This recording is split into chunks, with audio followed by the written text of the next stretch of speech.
Les Ivoiriens et d'autres Africains dans leur ensemble sont venus soutenir l'installation de la FIDOP, Fondation ivoirienne pour les droits de l'homme et la vie politique, à Paris. En effet, c'est ce dimanche 21 juillet que la branche de cette organisation s'est installée sur les bords de la Seine sous la dénomination FIDOP France, devant un public venu nombreux pour l'occasion.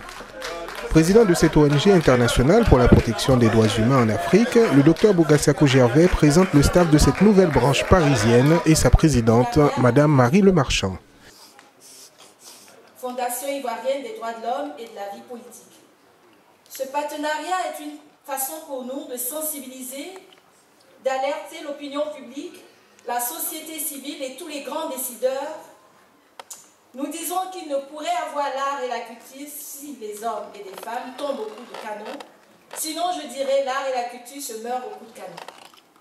En Occident, l'art et la culture sont la prunelle des yeux. Pourquoi ce siècle, en Côte d'Ivoire, le tisserand du Pagne Baoulé doit abandonner son atelier de travail, laissant derrière lui son gagne-pain? Pourquoi l'artiste chanteur doit être poursuivi parce qu'il a fait un choix du leader politique qu'il veut soutenir? Qu'est-ce qui nous resterait quand nos richesses agricoles nous sont pillées, pour ne citer que le café et cacao, nos richesses minières pour ne citer que l'or et l'uranium? Comment notre peuple peut retrouver sa dignité? C'est dans ce plein questionnement que nous avons rencontré le docteur Bogassako Gervais le 13 août 2013 à La Haye. Il était important pour nous de joindre notre voix à la voix des sans-voix, aux pensées, aux poètes, aimer ses œuvres. Ainsi, la soirée débute avec la prestation de quelques artistes chevronnés comme John Yalé de Gadji Sedi ou de Ouedraogo Carlos et bien d'autres encore.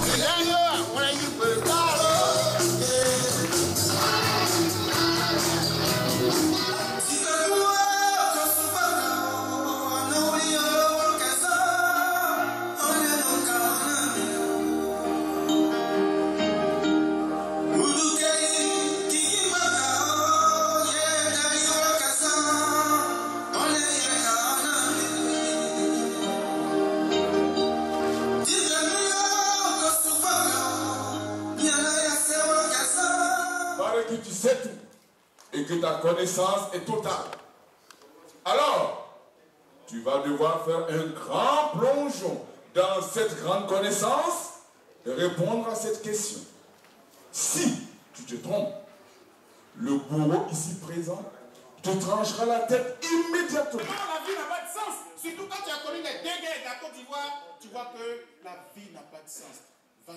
Puis c'est le docteur Sako lui-même qui a pris la parole avec une aisance oratoire exceptionnelle qu'on lui connaît et pendant plus d'une heure et demie pointant les méfaits de l'Occident sur l'homme africain. Les méfaits peut-être encore pires lorsqu'il est noir. La salle est tenue en haleine tellement le sujet abordé est d'un grand intérêt. Le docteur dénonce la prédation des multinationales occidentales qui s'enrichissent alors que les Africains autochtones sont tués en masse. Il analyse avec dédain les crises survenues sur plus de 2 ans sur le continent africain, en partant de ce qu'on appelle le printemps arabe, puis par des crises post-électorales. L'homme Sako Gervais est marqué par ce qui s'est passé dans son pays, lui qui a assisté à l'humiliation de son président et dans toute l'Afrique par extension. Gbagbo est l'homme qui a dit non aux colons, qui a dirigé son pays pendant 10 ans sans aide extérieure, qui a su préserver la vie humaine alors que les rebelles semaient le chaos dans son pays. Je viens de vous parler d'un continent riche. Et puis on a faim. Cette image a été utilisée par Amnesty International pour lutter contre le racisme. Vous vous souvenez, ça c'est la période où Michael Jackson font la grande chanson We Are the World. Parce qu'on a faim. Récemment, j'ai vu un documentaire sur le Qatar où on dit qu'ils ont tellement d'argent qu'ils sont en train de fabriquer des plantes. Parce qu'ils n'ont pas de forêt, ils n'ont rien. Ils ont l'argent, ils fabriquent. Chez nous, Dieu nous a donné. Et voilà.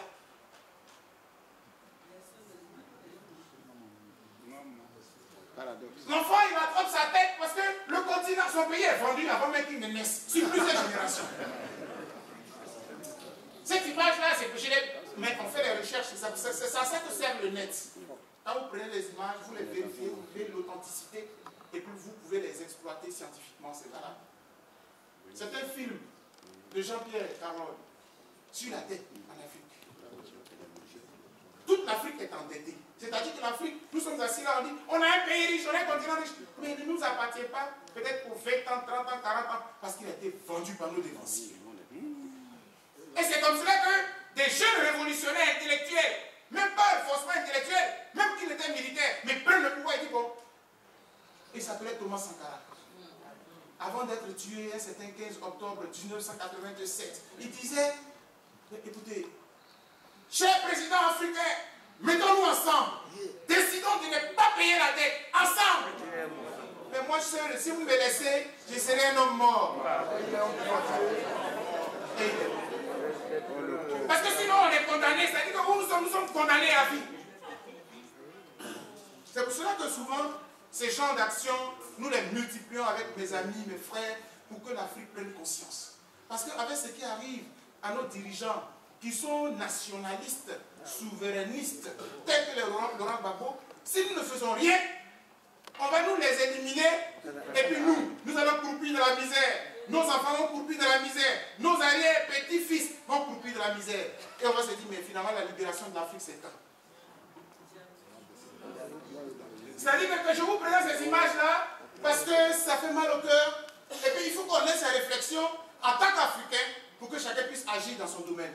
C'est vrai que dans le domaine économique, il y a beaucoup à dire. Mais vous savez très bien que l'économie n'est viable, n'est prospère que lorsque il y a la stabilité. Ouattara pense qu'il cherche les deux chiffres. Mais il cherche les deux chiffres dans le vent. Les Ivoiriens ne mangent pas les deux chiffres. Dans leur esprit, dans leur âme, ils ont mal.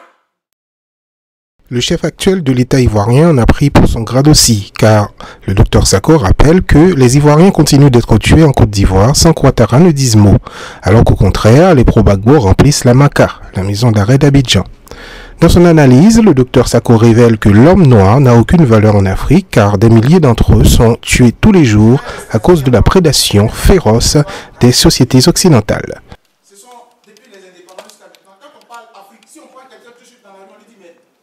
Avez-vous de l'Afrique? C'est le tableau que je vais vous décrire en 2 secondes. La deuxième préoccupation, c'est que quand j'ai fini de présenter le tableau, puisque le tableau sera sombre, je vais m'interroger avec vous, qui est responsable? À qui la faute? Et puis, la troisième préoccupation, je vais me dire, finalement, comment on fait? Comment l'Afrique sort? Donc ça veut dire que je vais faire ma proposition de sortie des guerres en Afrique en général, mais vous êtes d'accord avec moi que la Côte d'Ivoire sera mon illustration majeure. Mais ce que je dis de la Côte d'Ivoire est valable pour les autres pays. Donc, c'est vraiment, ce n'est qu'un échantillon. Mesdames et messieurs, j'irai très vite, parce que l'Afrique est un continent paradoxal. L'Afrique est pauvre de ses richesses. Quand vous dites ça, cet oxymore-là, cette contradiction-là, je dis comment on peut être pauvre de ses richesses. Le continent est tellement riche qu'il est pauvre.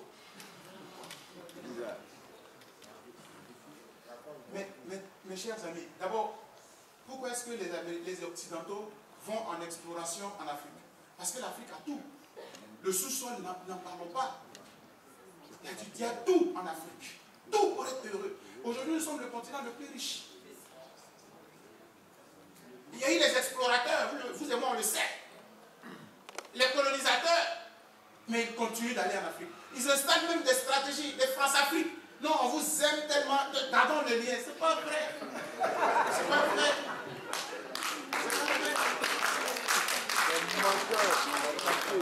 Et le Congo, là c'est le scandale. Le Congo, c'est le scandale. Ça dit que si mais aussi à cause du laxisme de l'homme et de la femme noire envers le calvaire de leurs semblables par manque de solidarité, marquant souvent leur capacité à se désunir face à l'adversité. Le Congo est un exemple parfait, soutient-il, car il y a eu plus de 8 millions de personnes tuées depuis le début de la crise dans cette région. Ces conflits continuent à faire de très nombreuses victimes. Paradoxalement, dans les pays occidentaux, on commémore la tragédie des Juifs suite à la Deuxième Guerre mondiale, qui a fait près de 6 millions de morts. C'est donc par évidence que plusieurs personnalités politiques et associatives se sont mobilisées pour apporter leur soutien à cette initiative plus que salutaire pour la population africaine. Reste à savoir quelle sera la marge de manœuvre de cette organisation et son niveau d'intervention sur le terrain pour être efficace.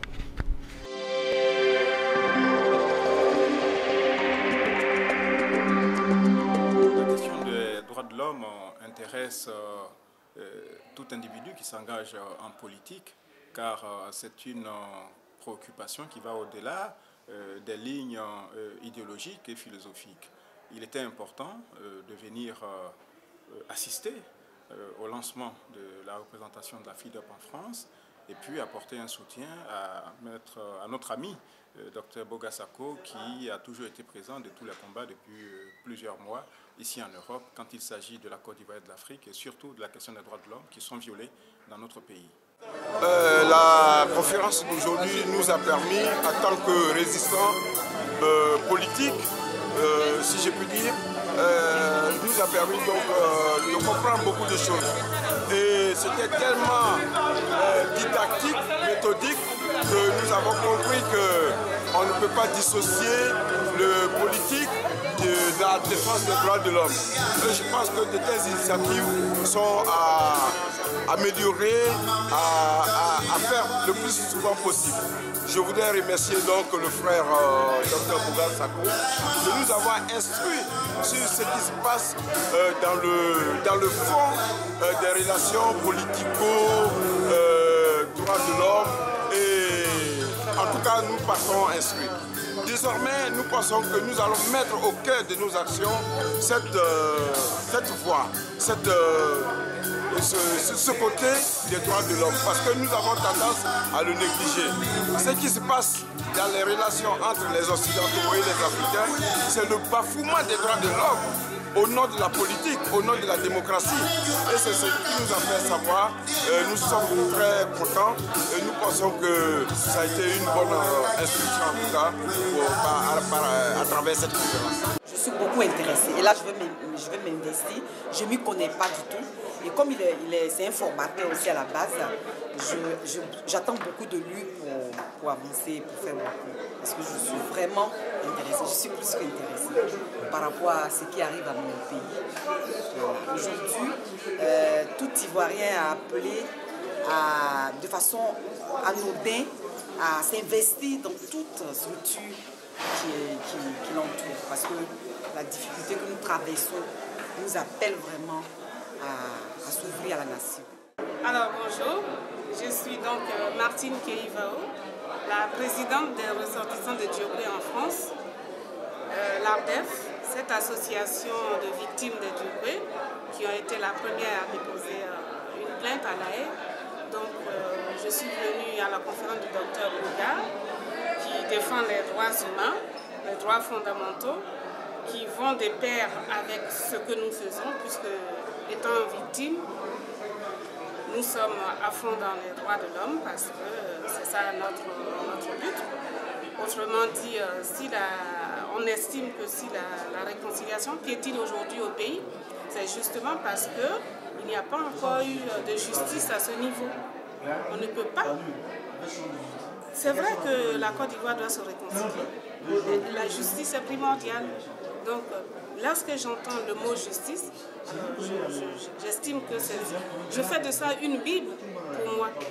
Parce qu'on ne peut pas, vu ce qui s'est passé chez nous, on ne peut pas aujourd'hui du revers de main balayer tout ça et aller à la réconciliation sans savoir ce qui s'est passé, sans punir les coupables. Et quand je dis coupable, c'est dans tous les sens. Peu importe qui a fait quoi et comment.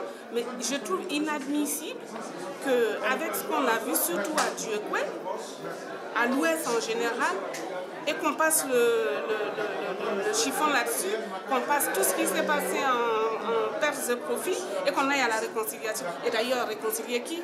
Aujourd'hui, les Ivoiriens sont en exil pour les 3 quarts, en prison, torturés dans tous les sens. Pendant ce temps, les bourreaux jubilent et on va aller à la réconciliation. Maintenant, ça ne pourra jamais aller. D'accord. Donc, je suis venue là pour l'écouter en tant que défenseur des droits de l'homme compte tenu du temps, je n'ai pas pu poser ma question qui était la suivante. Que pense-t-il de l'amnistie que tout le monde chante aujourd'hui? Parce que quand j'entends, oui, il faut faire l'amnistie générale, je trouve ça m'indigne, ça m'indigne. Premièrement, on a fait, sous le président Gbagbo, il y a eu l'amnistie. Et j'estime que c'est ça qui a engendré aujourd'hui ce drame que nous vivons. Parce que si on avait eu pour habitude de punir les coupables dans tous les sens, il n'y aurait pas eu de suite. Je pense que je suis venu d'abord pour la cause. Et puis après, bon, soutenir l'ami aussi, parce qu'il essaie de mettre son bureau sur pied au niveau de l'Europe, au niveau de la France, tout ça. Et qu'il y ait un bureau des droits pour protéger les droits de l'homme, c'est tout à fait important que nous tous on puisse s'intéresser à ça parce que, bon, voilà.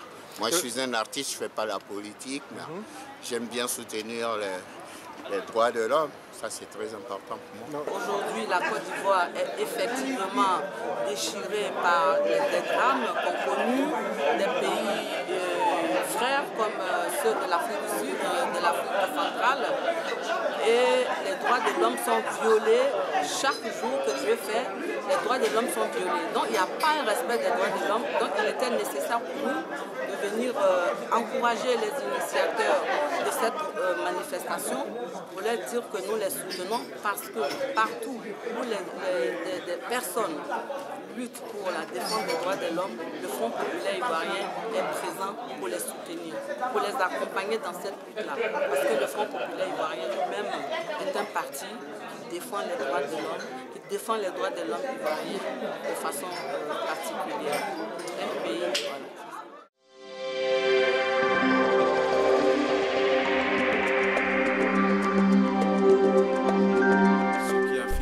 L'on peut défendre les droits de l'homme en ayant recours aux armes sont des menteurs, ce sont des usurpateurs.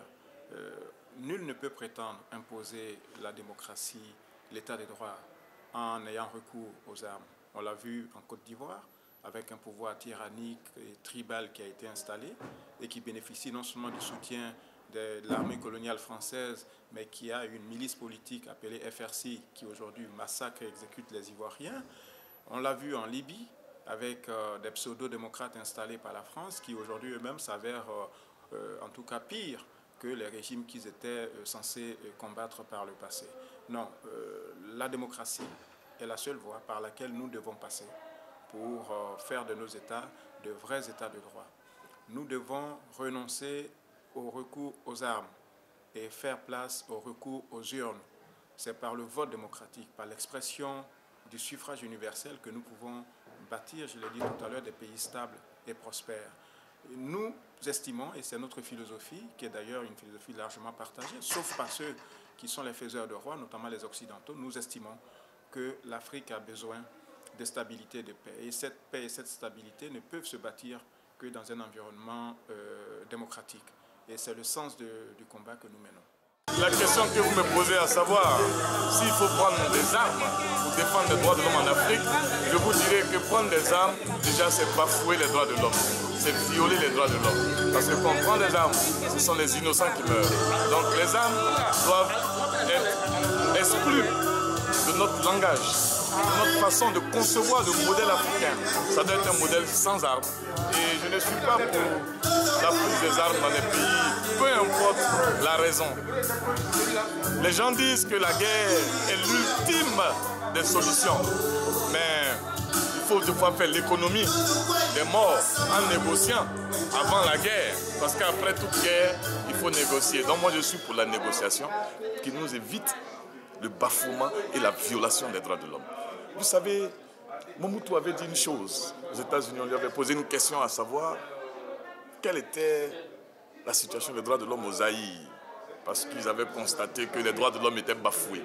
Et Mobutu leur a dit, quand on parle de droits de l'homme, il y a deux questions. De quel homme il s'agit et de quel droit. J'en ai fini. Non, pas du tout. Je pense que les gens cela se trompent parce que quand on parle de droits de l'homme, on ne parle pas forcément le droit des homosexuels qui ont le droit, ce n'est pas seulement ceux-là, mais c'est l'être humain dans son ensemble, avec le grand E à la fin. Voilà, donc on parle de tout un intérêt. Le droit à manger, le droit à la liberté, le droit à la scolarisation des enfants, le droit à tout, le droit de la femme, comment on appelle ça déjà? Enfin, beaucoup de choses rentrent en jeu, mais je pense qu'il ne faut pas, justement, nous combattons cela. Donc, ce n'est pas en tuant que forcément on assiste à... Mais c'est vrai que je reconnais qu'aujourd'hui, ceux qui parlent aussi du droit de l'homme, comme la France, moi je suis militante militante du Parti socialiste. Voilà. Et je vois mal le gouvernement socialiste en place à ne rien dire sur le bafouement du droit de l'être humain, du droit de l'homme en Côte d'Ivoire, en particulier en Côte d'Ivoire. Recevoir Dramane Ouattara, pour moi, c'est vraiment des difficultés personnelles. C'est personnel. La violence par la violence. J'estime que la Côte d'Ivoire est assez mature. Un pays de droit, un pays souverain. Il faut, pour établir de l'ordre, il faut de la justice.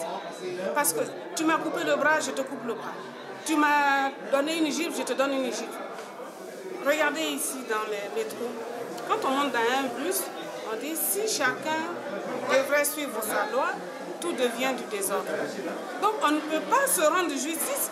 Pourquoi il y a la justice? Pourquoi les institutions existent? Si chacun doit faire ce qu'il a envie de faire. Ce côté-là, je suis contre. Moi, je veux qu'on rétablisse l'ordre par la justice en punissant tous ceux qui ont commis des crimes, quel que soit leur bord, et qu'on aille à la paix. Mais il est hors de question pour moi que d'un côté, on pénalise les gens et que de l'autre, on donne quitus à des brigands. C'est ce qu'on vit aujourd'hui en Côte d'Ivoire. C'est-à-dire, on est là, il y a des bons crimes et il y a des mauvais crimes. La meilleure méthode pour moi, tout ce qui se passe aujourd'hui à la CPI, pour moi, c'est du cinéma. Si je comprends leur raisonnement, ils ont embarqué Kadé Gbagbo parce que, selon eux, il n'a pas gagné les élections et qu'il s'est entêté à rester au pouvoir. Donc tout ce qui s'est passé, c'est lui qui doit les endosser. Moi, je dis de cela baliverne. Baliverne, dans la mesure où Laurent Gbagbo, pendant les élections, il a été proclamé par la Constitution.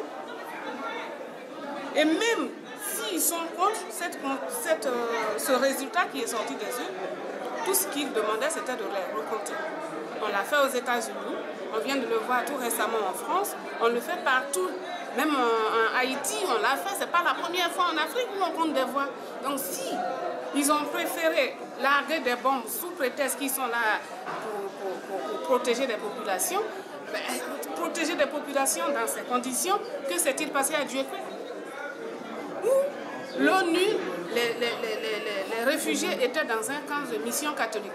Et c'est l'ONU qui est allé les chercher, qui a construit un camp, le HR a construit un camp de réfugiés, en disant aux pensionnaires de la mission catholique de venir s'installer dans ce camp pour qu'ils soient mieux protégés parce qu'ils ne sont pas habilités à aller les protéger dans un camp de la mission catholique.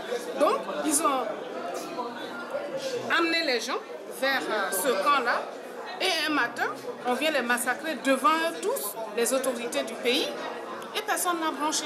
Pour moi, c'est un assassinat programmé, comme ils l'ont fait depuis 2002. Donc, c'est prémédité. Moi, je pense qu'il faut sensibiliser afin que la conscience soit générale et que l'homme prenne conscience de lui-même qu'il est obligé de vivre avec l'autre pour qu'il soit tolérant et que la vie soit harmonisée afin que l'homme soit heureux et vive partout sur la terre.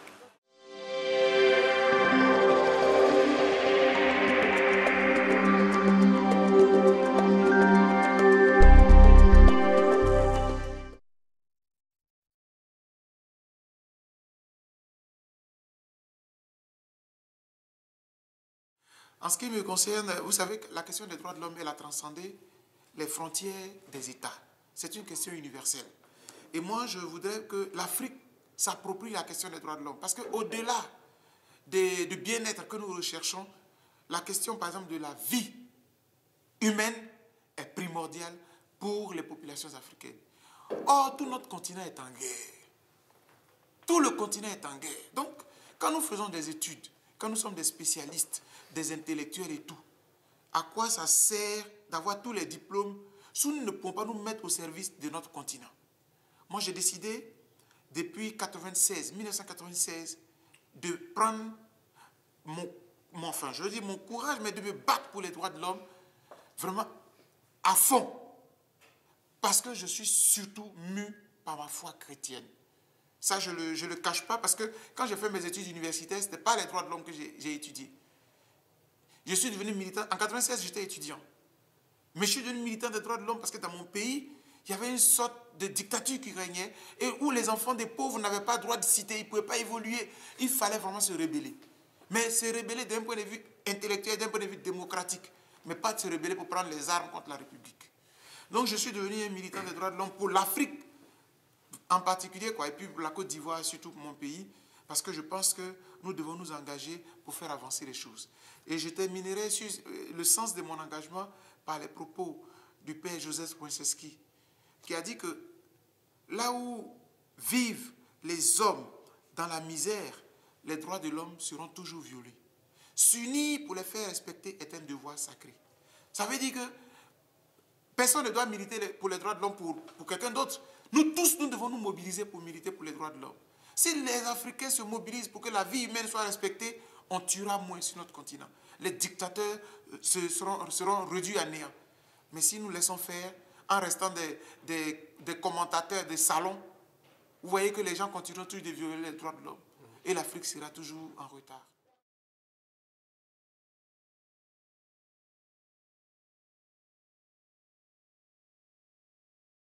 C'est-à-dire que le président Laurent Gbagbo nous dit finalement que ce n'est pas la Côte d'Ivoire seule qui est malade.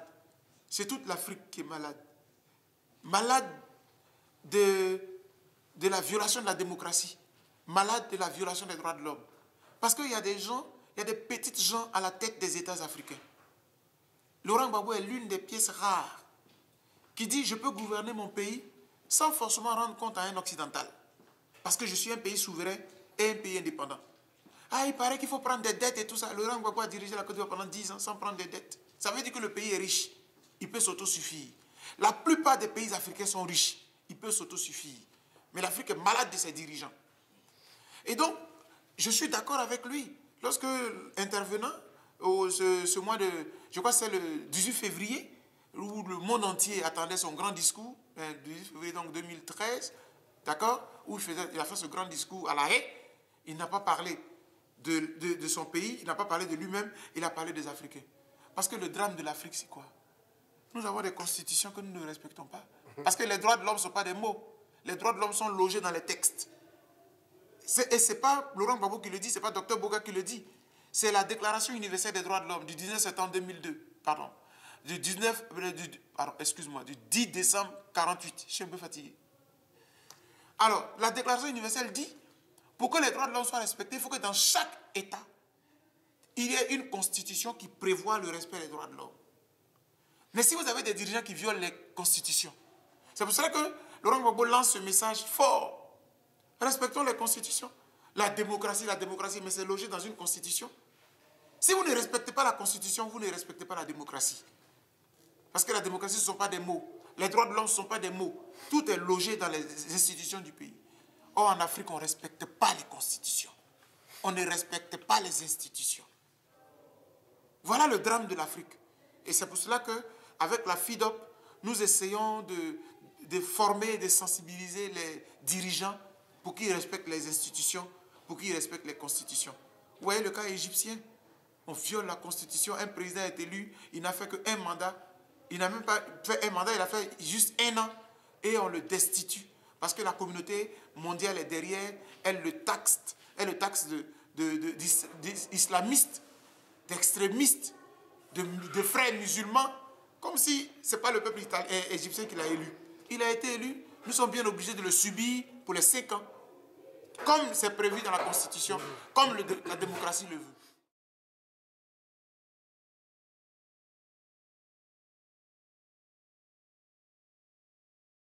Mais je ne pense pas que l'Afrique, vous voulez dire démocratie, vous voulez dire droit de l'homme. L'Afrique n'a pas de leçon. Oui, l'Afrique oui, les deux s'imbriquent. Ouais. Je suis d'accord, les deux s'imbriquent. Pour que les droits de l'homme soient respectés, il faut que nous soyons dans un état démocratique. Mais je veux dire aussi que l'Occident n'a pas de leçons à donner à l'Afrique. Parce que finalement, ils font comme s'ils sont des grands démocrates. Vous avez vu ce qui s'est passé à l'UMB, par exemple? À l'UMB, où on fait un vote, où on est bloqué, qu'est-ce qu'on fait? Il y en a qui demandent le recomptage des voix. Et ils cherchent des solutions à leur crise politique, démocratique. Mais en Afrique, ils demandent des interventions militaires. Non. Les interventions militaires occidentales sur le continent africain, ce sont des crimes contre l'humanité parce que ce sont des violations graves des droits de l'homme. Lorsqu'on destitue Kadhafi, alors qu'on l'a reçu en 2007, en grande pompe sur tapis rouge, et un matin on revient, on dit que non, c'est un dictateur. Mais en réalité, ce qu'on ne nous dit pas, c'est qu'il a versé des milliards à un certain Sarkozy pour battre sa campagne. Donc rapidement, il faut l'exterminer au nom du printemps arabe. C'est-à-dire qu'on profite du printemps arabe pour régler les comptes à certaines personnes qui peuvent nuire à notre crédibilité. Kadhafi est exterminé. Plus tard, on se rend compte qu'il a financé de façon parallèle la campagne de M. Nicolas Sarkozy. Ça, on ne peut pas accepter ça en tant qu'Africain. Et je prends le cas de la Côte d'Ivoire. Qui a fait intervenir l'armée française en Côte d'Ivoire? C'est Sarkozy. Pourquoi? Parce qu'il est ami à M. Ouattara. Sinon, on fait une élection, le Conseil constitutionnel donne un verdict, et puis on crie au dictateur Laurent Gbagbo. Mais il a fait quoi? C'est le Conseil constitutionnel qui l'a proclamé vainqueur. On dit non, il a voulu s'accrocher au pouvoir, mais c'est faux. Puisque moi j'étais au pays et je défends la constitution de mon pays. Contrairement à un président qui est proclamé par la communauté internationale. Ce n'est pas la communauté internationale qui gère les États africains. Ce sont les dirigeants africains, ce sont les institutions africaines. Souvenez-vous quand M. Obama se rend au Ghana en 2008, quel est le discours qu'il a prononcé? La démocratie n'a pas besoin d'hommes forts, d'hommes puissants. La démocratie a besoin d'institutions fortes. Les institutions, c'est qui? Le Conseil constitutionnel, c'est une institution en Côte d'Ivoire.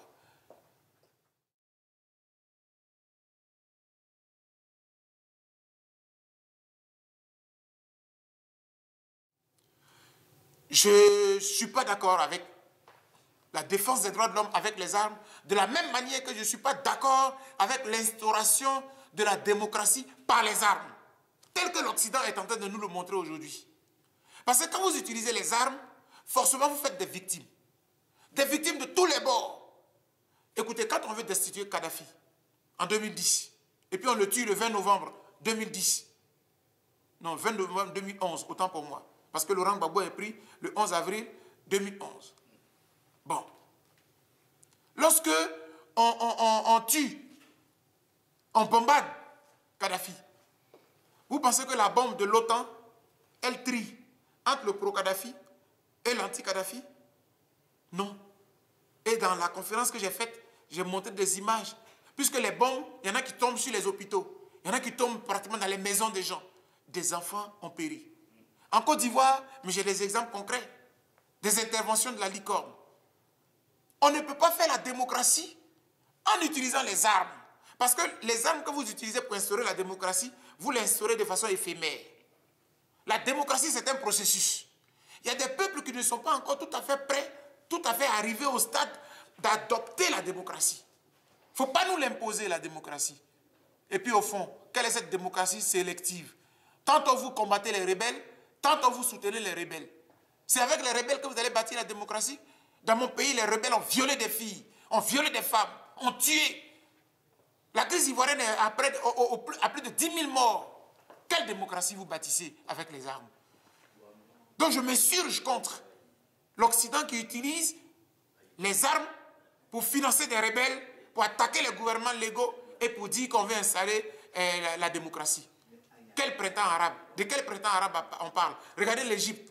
L'Égypte est à genoux aujourd'hui. Mais il n'y a pas que l'Égypte. La Libye, c'est foutu ça. Et la Côte d'Ivoire, mon pays, c'est pareil. On me dit, oui, M. Ouattara fait restaurer la Côte d'Ivoire au plan économique, mon œil. Quand le peuple en lui-même, il cultive la haine, la rancœur, comment vous pouvez développer ce pays-là? Parce qu'il y a un critère fondamental avant de passer au développement, c'est d'abord la stabilité politique. Il faut que le peuple soit unanime. Il faut qu'il soit content d'aider le dirigeant à faire avancer le pays. Mais quand dans le peuple, y a une déchirure, le fossé se creuse entre les peuples, quand vous faites du rattrapage ethnique, ça veut dire que vous faites du nettoyage ethnique, vous tuez le peuple. Et en Côte d'Ivoire aujourd'hui, c'est notre gros drame aujourd'hui. M. Ouattara ne fait que le lit à la Côte d'Ivoire ouverte sur l'étranger. Les nationaux sont expropriés. Et maintenant, vous savez très bien qu'il y a un gros débat sur la nationalité et le foncier rural. C'est-à-dire qu'on veut déposséder les nationaux pour faire le lit aux étrangers. Moi, je n'ai pas vu un seul pays, en tout cas dans notre sous-région ouest africaine, et même en Afrique, où un non-ivoirien, en tout cas un non-national, peut être propriétaire terrien.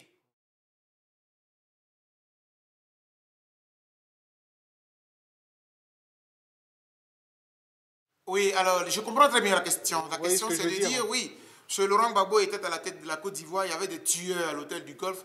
Qu'est-ce qu'il a fait finalement pour protéger les Ivoiriens? Peut-on parler de droits de l'homme si on n'utilise pas les moyens pour les arrêter? Dans ce cas-là, n'avait-il pas fait une erreur? Très bien, mais la question des droits de l'homme, par exemple, la question des droits de l'homme n'interdit pas, n'exclut pas qu'il y ait des guerres. La question des droits de l'homme n'interdit pas qu'un État puisse utiliser les moyens légaux, les moyens régaliers pour défendre la République, pour défendre le citoyen. Ah oui, mais par exemple, vous savez très bien que dans la Constitution ivoirienne, l'article 24 dit par exemple que la défense de la nation et de l'intégrité territoriale est un devoir pour tout citoyen. Fin de citation. Ça veut dire quoi? Cela veut dire que, mais ça fait partie des droits de l'homme. Le patriotisme, l'amour de sa patrie, mais ça rentre dans les droits de l'homme, puisque quand même chaque être humain a une nation, a une patrie, a une terre. La défendre, ce n'est pas un crime contre l'humanité. Ce n'est pas un crime du tout. Surtout quand vous défendez la patrie, quand vous défendez la nation avec les moyens conventionnels. Oui, M. Laurent Gbagbo était attaqué. Et les gens, aujourd'hui, on lui en veut. À la CPI, on dit qu'il ne s'est même pas défendu. Il ne s'est même pas défendu. Et on l'accuse. Il ne s'est même pas défendu, c'est-à-dire qu'il n'a pas utilisé, parce qu'il avait les moyens. Moi, par exemple, dans mes enquêtes, en tant que militant des droits de l'homme, j'ai pu apprendre auprès de l'armée qu'on avait, par exemple, une arme redoutable qu'on appelle l'orgue de Staline, qui, depuis pratiquement l'état-major des armées, ou alors on peut exterminer tout le Golf Hotel aurait pu disparaître. Mais Laurent Gbagbo est un politicien. Ce n'est pas un chef de guerre. Peut-être que quelqu'un d'autre à sa place aurait fait exterminer l'hôtel du Golfe. Laurent Gbagbo ne l'a pas fait. Et moi, personnellement, je suis bien obligé de le dire parce que c'est ce que je crois. Je crois que c'est pour cela même qu'il est un peu en vie. Il est en vie non pas parce que les gens ont voulu lui épargner sa vie, mais parce que Dieu a eu pitié de lui, parce qu'il est bon, par rapport à eux.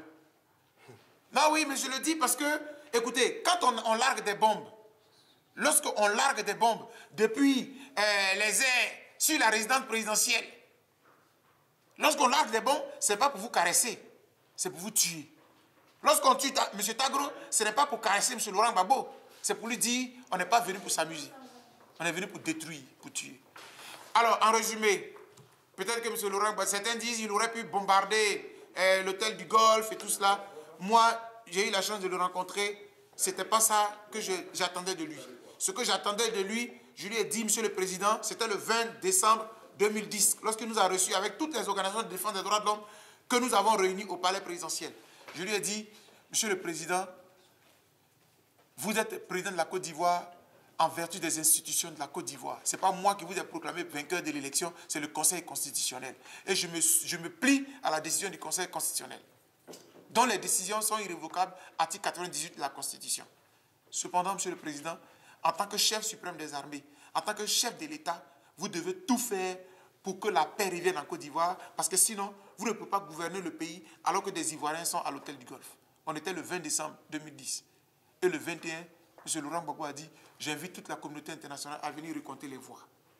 C'est-à-dire qu'il fait une proposition de sortie de crise pacifique. Mais malheureusement, pendant ce temps-là, le camp Ouattara était bloqué. Il fallait prendre les armes pour intervenir. Voilà le nœud de la crise ivoirienne. Donc il a fait ce qu'il a pu. Moi je pense qu'il a pris la meilleure option. C'est pour ça que tous les crimes qu'il y a aujourd'hui, on parle de 3000 morts, mais en réalité il y en a 5000, il y en a plus. Ce n'est pas du fait de M. Laurent Gbagbo. c'est du fait de M. Ouattara et de la communauté internationale. Ce sont eux qui ont voulu l'intervention militaire, ils l'ont faite, ils ont tué et ils ont pris Laurent Gbagbo. Maintenant, là, ils cherchent à le condamner, il n'y a pas de preuves. Merci. Je vous remercie, monsieur Dr Sako, et en tout cas, bonne continuation pour la lutte que vous menez. Merci beaucoup, c'est moi. Bonsoir, Madame Le Marchand. Donc, vous avez organisé aujourd'hui avec votre organisation Boya Arts Culture et la FIDOP, enfin pour l'investiture de la FIDOP France. Donc je voulais savoir déjà, est-ce que vous êtes satisfaite déjà sur l'organisation? Est-ce que vous avez eu ce que vous escomptiez? Donc voilà. D'accord, écoutez, je vous remercie beaucoup, Monsieur Boukman. Je suis très satisfaite, d'autant plus que tous ceux qui étaient là l'ont manifesté.